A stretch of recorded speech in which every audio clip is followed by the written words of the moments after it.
Okay, first we have a problem. I want to identify what kind of problem it is. It is a problem with fractions, it is a problem with multiplication, and there are also integers. Okay, so when I multiply fractions, I want to cross-reduce, and I see these 8s directly across from each other. I could divide them both by 8 and get 1. Those cross out. I could divide this by 5 and get 1. And if I divide this by 5, then I have to divide the cross product. Divided by 5 would be 3. So 1 times 1 is 1, and 1 times 3 is 3. And there is one integer, can't forget about that. If there's one negative sign, the answer will be negative. So the answer to this problem is negative 1/3. Okay, what kind of problem is this? Well, I see fractions, I see integers, and I see multiplication. But the first thing I notice with this fraction is I have to make it improper. So 3 times 1 is 3 plus 2 is 5 over 3 times negative 3 over 4. Cross products cancel out. So this is now going to be 5 times 4 because these are now 1s. So now I can't leave it like that. 4 goes into 5 one whole time with 1 left over 4. And there is 1, 2 negative signs. So the answer will be positive. An even amount of negative signs gives a positive answer. Okay, this problem has fractions, it has division, it has integer, and it has improper or proper fractions that I need to turn into improper. So that's 21 over 4 divided by 7 over 12. I'm going to worry about that integer later. Now I can't divide fractions, I have to turn them into multiplication by finding the reciprocal. Keep, change to multiplication, and flip. Okay, now I can cross reduce. I could turn this into a 1 by dividing by 4. So I have to divide this by 4, which would give me a 3. I could divide this by 7, which would give me a 1. And I could divide this by 7, which would give me a 3. Multiply across. 3 times 3 is 9. 1 times 1 is 1. So this answer is 9. But I have to go back and think about my integers, and there's 1 up here, so it's going to be a negative 9.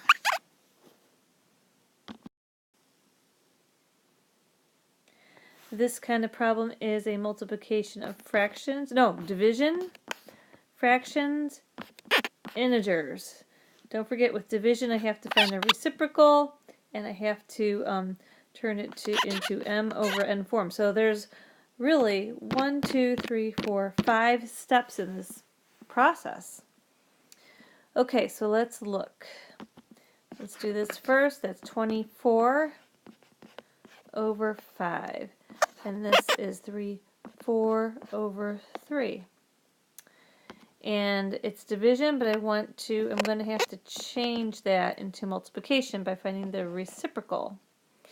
So 24 over 5 times 3 over 4. The reciprocal of 4 over 3 is 3 over 4. So are there any cross products? Well, nothing with 5 and 3, but I can turn this into a 1 by dividing by 4. Divided by 4 would make that a 6. So now I'm going to go 6 times 3 and 5 times 1. 6 times 3 is 18, and 5 times 1 is 5. I can't leave it like that. 5 goes into 18 3 whole times. That would give me 15 with 3 left over out of 5, and that would give me 1 negative sign, so the answer will be negative 3 3/5.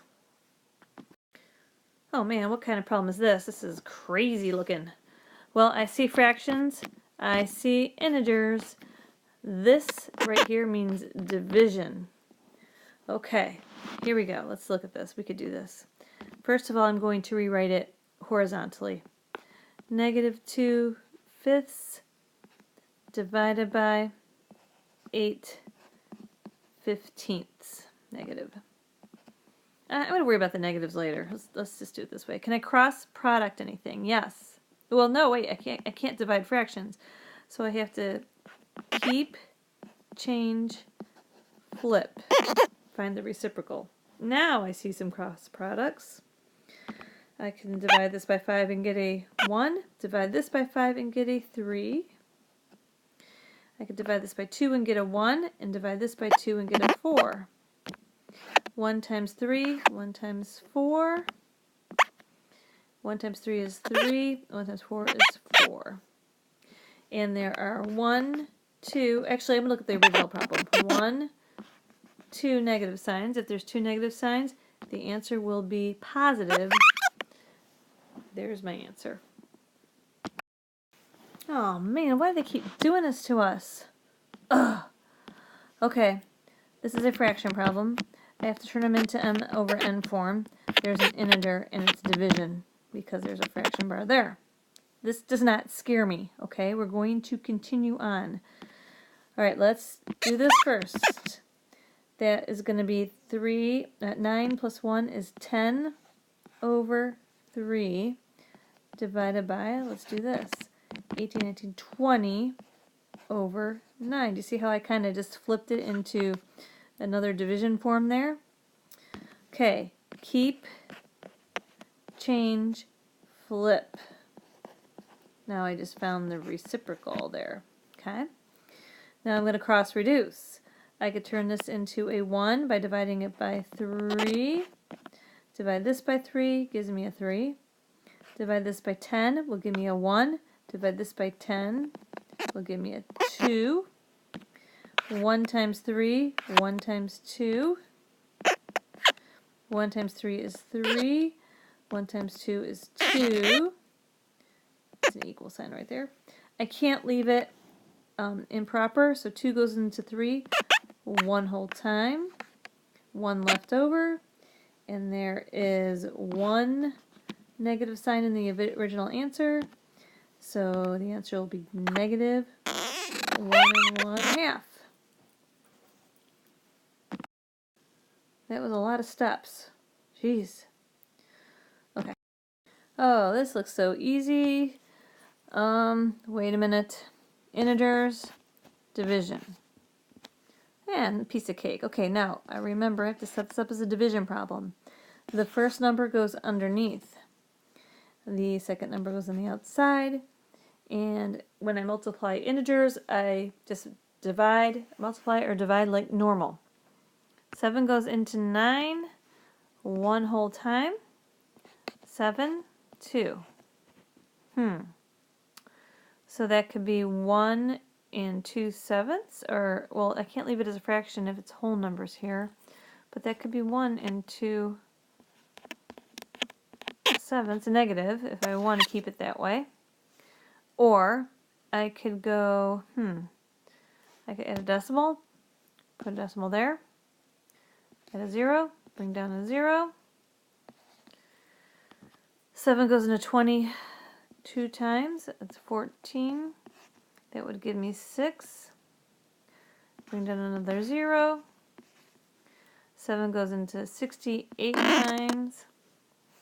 That would be 56. Bring down a 4. And that will be another 0.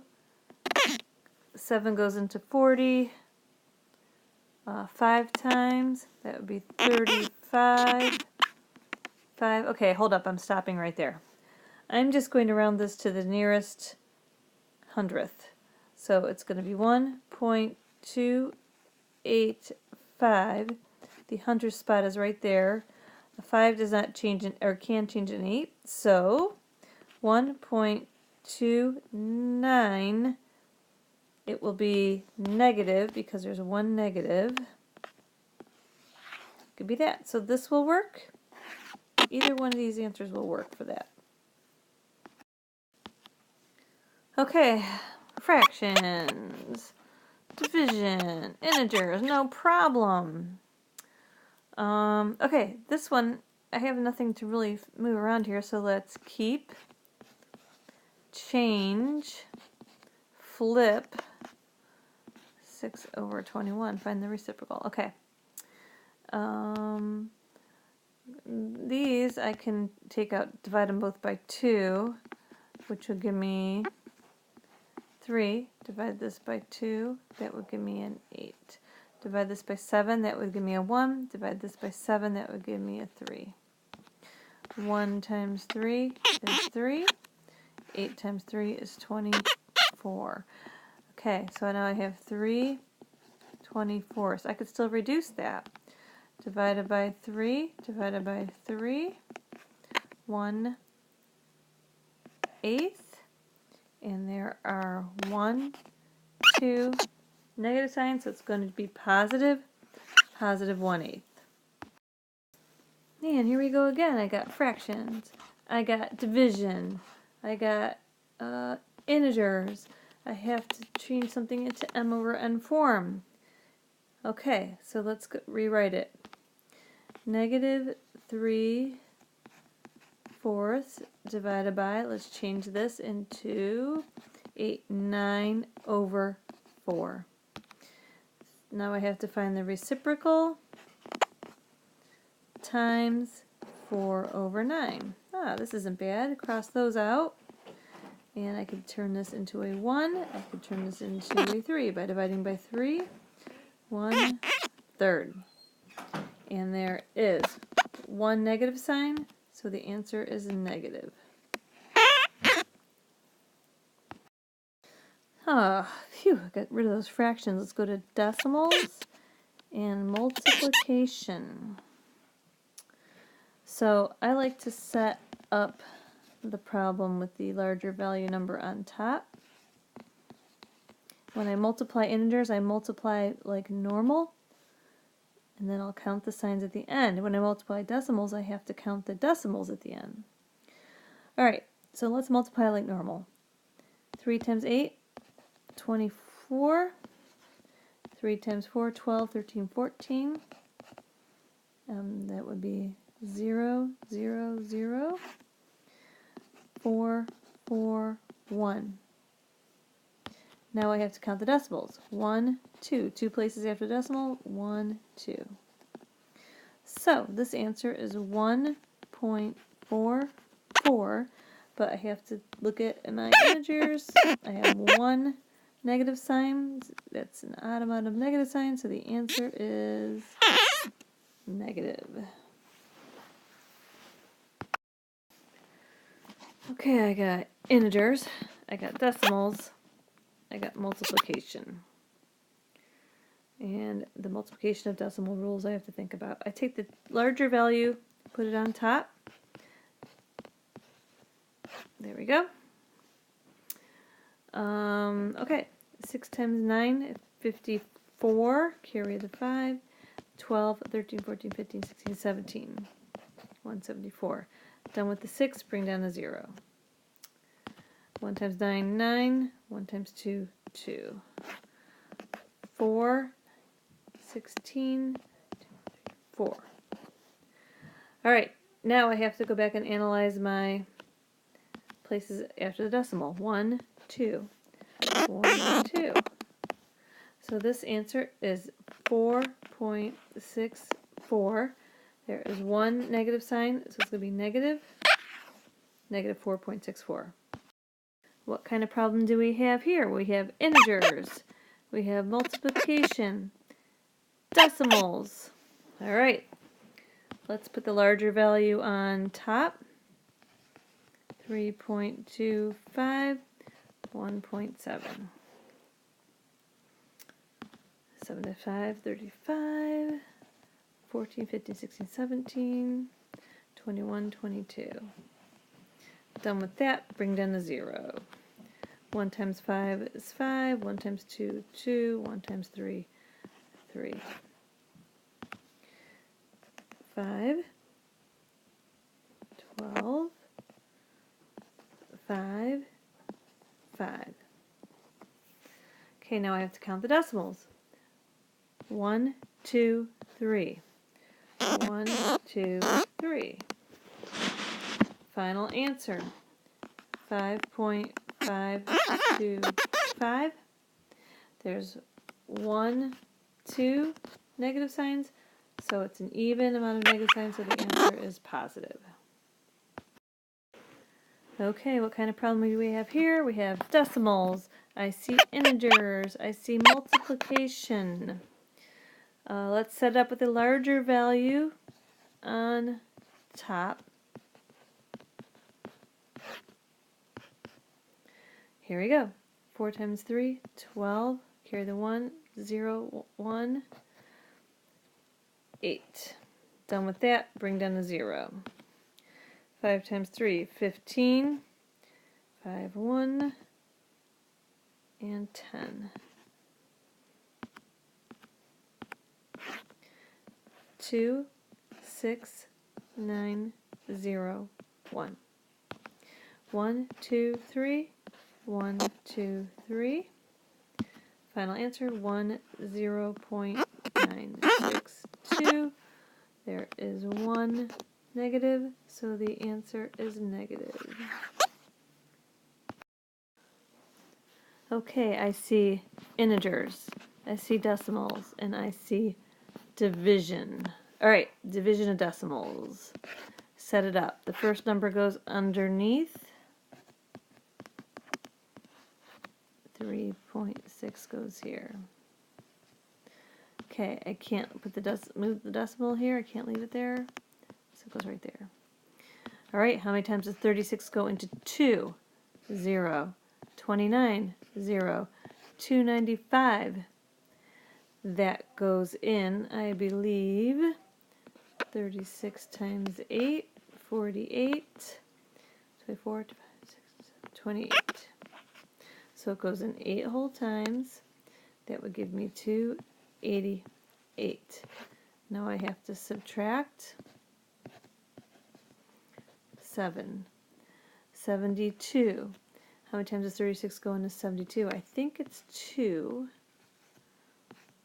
12, 6, 7. Yes, 2 times 72.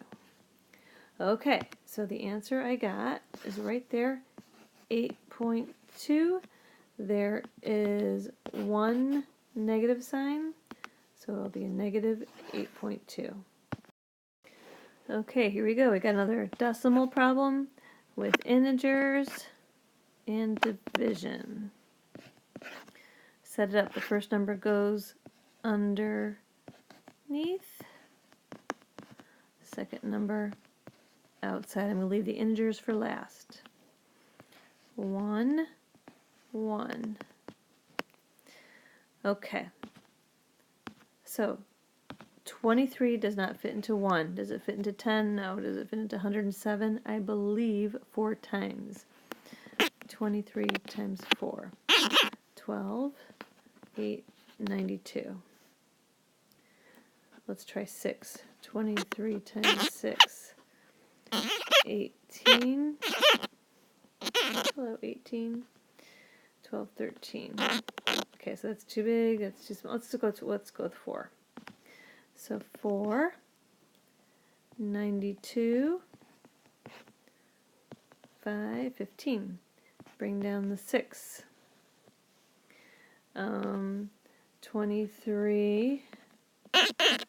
Here's a 138. 6. Let's try 8.